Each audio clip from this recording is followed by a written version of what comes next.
አንዳንዴ ታያላችሁ አይደለ? በሾህ የታጠረ አበባ አለ፣ ሾህ የሚወጋው አበባ አለ። እሾህ የወጋው የሾህ አክሊል የደፋ የሾህ አክሊል የተቀዳጀ ቀዩ አበባ ኢየሱስ ክርስቶስ ነው። አበባውን ስታዩ የሾህ አክሊል የደፋውን ክርስቶስን አስቦ። ሶስተኛ አበባ መዓዛው ይስባል። ምኑ ይስባል? ከውበቱ ባሻገር ጌጥ ከመሆኑ ባሻገር አበባ መዓዛው ይስባል። ክርስቶስን ፍቅሩ ይስባል። አይደለም እንዴ? ፍቅር ስቧችሁ አይደለ እዚህ የተገኛችሁት? ሌሊት ከሊቃውንቱ ጋር በማህሌት ያደራችሁት፣ እንቅልፍ አቋርጣችሁ ጊዜያችሁን ሰውታችሁ ለቅዳሴው ጸሎት፣ ለኪዳኑ ጸሎት የመጣችሁት፣ አሁን ቁጭ ብላችሁ ወንጌል የምትማሩት ፍቅሩ ስቧችሁ አይደለ? አበባ መዓዛው ይስባል። የጌታ ፍቅሩ ይስባል። እስመ ከመዝ አፍቀሮ እግዚአብሔር ለዓለም እስከ ወልዶ ዋሕደ መጠወ ወወሀበ ቤዛ ለኩሉ።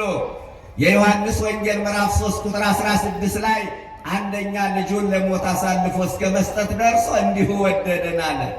እንዲሁ ከመውደድ በላይ የሚስብ ፍቅር አይታችሁ ታውቃላችሁ? እኛ የምንወደው በመስፈርት ነው። ያለ መስፈርት እንዲሁ የወደደን ክርስቶስ ብቻ ነው። እንዲሁ የጠላን ሰይጣን ብቻ፣ እንዲሁ የወደደን መድኃኔዓለም ብቻ። ክብርና ምስጋና ለስሙ ይድረሰው። ያለ መስፈርት አያችሁ፣ አበባ መዓዛው ይስባል፣ ክርስቶስም ፍቅሩ ይስባል። እንዲሁ ከመውደድ በላይ የሚስብ ፍቅር የለም። ይህ ብቻ አይደለም። ክርስቲያኖች ሰዎች በወደዱን ማግስት የማስመሰል ፍቅራቸው አልቆባቸው እኛን መጥላት ይጀምራሉ። የክርስቶስ ፍቅር ግን ለዘላለም የጸና ነው። ከዚህ በላይ የሚስብ ፍቅር አለ? ኧረ የለም። ምን ብቻ ሰዎች ቢወዱን ፍቅራቸውን በብር ነጠብጣብ ነው የሚገልጡት። ክርስቶስ ግን ፍቅሩን የጻፈልን በደሙ ነው። ከዚህ በላይ የሚስብ ፍቅር የለም። ሰዎች ቢወዱን ሲጣሉን ነውራችን ይገልጡብናል። ክርስቶስ ግን የሁላችንንም ኃጢአት በፍቅሩ ሸፍኗል። የሁሉ የሚስበው አበባ ይሄ ነው። አበባ መዓዛው ይስባል፣ ጌታማ ፍቅሩ ይስባል። ኦርቶዶክሳውያን ኧረ ይህ ፍቅር ስንቱን ሳበ፣ ስንቱን ማረከ፣ ስንቱን ገዳም አስገባ፣ ስንቱን ከሥጋ ፍላጎት ለየ። ጻድቃንን ወደ ገዳም፣ ሰማዕታትን ወደ ደም የወሰደ ይህ ፍቅር ነው። እነ የዋህ ጳውሊ ትዳራቸውን፣ እነ አብርሃም መራዊ ጫጉላ ቤታቸውን፣ እነ አፄ ካሌብ ቤተ መንግሥታቸውን ለቀው መከራ ወደ በዛበት ገዳም የገቡት በዚህ ፍቅር ተማርከው ነው። ለዚህ ፍቅር ጀግኖቹ ዝናራቸውን ፈተው ተማረኩለት። ለዚህ ፍቅር ባለሀብቶች ሀብታቸውን ሰጠው መነኑለት። ለዚህ ፍቅር ነገሥታቱ ካባቸውን አሽቀንጥረው አክሊላቸውን ወርውረው ገዳም ገቡለት። ለዚህ ፍቅር ብዙዎቹ ብዙ ነገር ሆኑለት። ይህ ፍቅርማ ይማርካል። መሪ ቃላቸው፣ መንፈሳዊ መፈክራቸው ከክርስቶስ ፍቅር ማን ይለየናል የሚል ነበረ። ለክርስቶስ ያላቸው ፍቅር መከራውን አስረሳቸው። ለጌታ ያላቸው የጋለ ፍቅር መከራውን አቀዘቀዘላቸው። ለክርስቶስ ያላቸው ፍቅር መከራውን ማጣፈጫ ቅመም አደረገላቸው። መሪ ቃላቸው እንዳልኳቸው ከጌታ ፍቅር ማን ይለየናል? እኛ ብዙ ነገር ለየን። ፌስቡክ ለየን፣ ቲክቶክ ለየን፣ ጥቅም ለየን፣ ወሬ ለየን፣ ኳስ ለየን። ኧረ ምን ያለየን ነገር አለ? ሰይፍ ሳይመዘዝበት የካደ ትውልድ አለ። ለዓለም ወዶ ገብ የሆነ ትውልድ አለ። እጅግ ያሳዝናል። አባቶቻችን ግን በአበባው ፍቅር ተማረኩ። አበባ መዓዛው ይስባል፣ ጌታ ፍቅሩ ይስባል ነው። አራተኛ አበባ አሽትቱ። በሞቴ እንዲው በቅርብ አታገኙም አይደለ? እንዴት ጥሩ ነበረ። አበባ አፍንጫችሁ ላይ ጣል አድርጉ፣ ጭንቀታችሁን ትረሱታላችሁ። የተፈጥሮ አበባ መዓዛ ያለው አበባ አሽትቱ። በሐዘን በትካዜ በዋይታ በሰቆቃ ያላችሁ ሰዎች ላፍታም ቢሆን ጭንቀታችሁን ትረሱታላችሁ።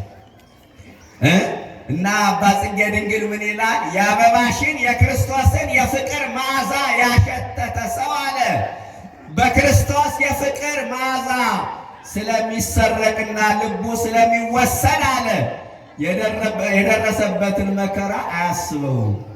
ውግረተ አይባን ይመስለው ሐሰረ ድንጋይ እንኳን ቢወረወርበት ገለባ ያረፈበት ይመስላል። አይገርማችሁ? በክርስቶስ የፍቅር መዓዛ የተጎበኘ ፍቅሩን ያሸተተ ሰው አለ ውግረተ አይባን ይመስሎ ሐሰረ፣ ድንጋይ ቢወረወርበት ገለባ ያረፈበት ይመስላል። እንደ እስጢፋኖስ የሰማይ መስኮት ተከፍቶ ምስጢረ ሥላሴን ሳይ ኢየሱስ ክርስቶስን በአብ ቀኝ ሲያየው በላዩ ላይ የሚወርድበትን የድንጋይ ክምር ረሳ። እኛ መከራ ሲገጥመን ምን ጠወልገው አራስ ነብር የምንሆነው መንፈሳዊ ዝለት የሚያጋጥመን በፍቅሩ ስላልተጎበኘን፣ የፍቅሩን መዓዛ ማሽተት ስላቃተን ነው። ኦርቶዶክሳውያን ገና ይቀረናል። ገና አልገባንም። እውነቴን ነው የምነግራችሁ፣ የፍቅሩን መዓዛ ማሽተት አቅቶናል። በተለይ በዚህ ዘመን ከትውልዱ የፍቅሩ መዓዛ ጠፍቷል። የቅድስና መዓዛ ጠፍቷል። ከላይ እስከ ታች ከሊቅ እስከ ደቂቅ የቅድስና ልብስ ወልቆ የወደቀበት ዘመን፣ የጸሎት መዓዛ የጠፋበት ዘመን፣ ብዙ ነገራችን መዓዛው ጠፍቶበታል። የክርስትናው መዓዛ የጠፋበት ዘመን ይህ ዘመን ነውርን ጌጥ ያደረገ ከባህል ከወግ ከእሴት ያፈነገጠ ከሞራል ልዕልና የወረደ ከሰውነት ባህሪ የወጣ ሰው በዝሙት እንስሳ በጭካኔ አራዊት የሆነበት ክፉ ዘመን ነው። የፍቅሩ መዓዛ ማሽተት አልቻልንም። የጸሎት መዓዛ ከትውልዱ ጠፍቷል። ማታ ከሞባይላችን ጋር ነው የምናመሸው። ተመስገን ሳንል ሳንጸልይ በዛው እንቅልፍ ይወስደናል። ጧት ሞባይላችን አናምነውም። ጌታን ማግኘት አንፈልግም። ከሞባይላችን ጋር እንደተፋጠጥን እናረፍዳለን። አሁንም ጧት ሳንጸልይ ተመስገን ሳንል ወደ ምንፈልገው ቦታ እንሄዳለን። ማታም አልጸለይንም፣ ጧትም አልጸለይንም። ማታ ያየነውን ጧት ያየነውን ስናወራ እንውላለን። በዓይናችን የምናየው በጆሮአችን የምንሰማው በየሞባይሉ በየኢንተርኔቱ የሚለቀቁ ነገሮች ድንዛዜ የሚባል ነገር አምጥተውብናል። መንፈሳዊ ዝለት አምጥተውብናል። የፍቅሩን መዓዛ ለማሽተት ያብቃል።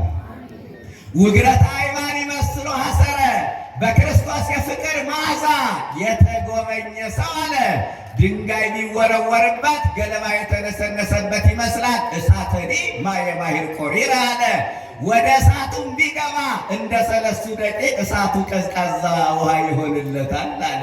ምን ማለት ነው? አበባ አሽትቱ፣ አፍንጫችሁ ላይ ጣል አድርጉ። ለምን ለደቂቃም ቢሆን ለአፍታም ቢሆን ጭንቀታችሁን ትረሱታላችሁ። ወዳችሁ አይደለም ተገዳችሁ ነው። በአበባው መዓዛ ስለምትሰረቁ እኮ ነው። የክርስቶስን የፍቅሩን መዓዛ ያሸተተ ሰው የደረሰበትን መከራ በጸጋ ይቀበለዋል ነው። 5ኛ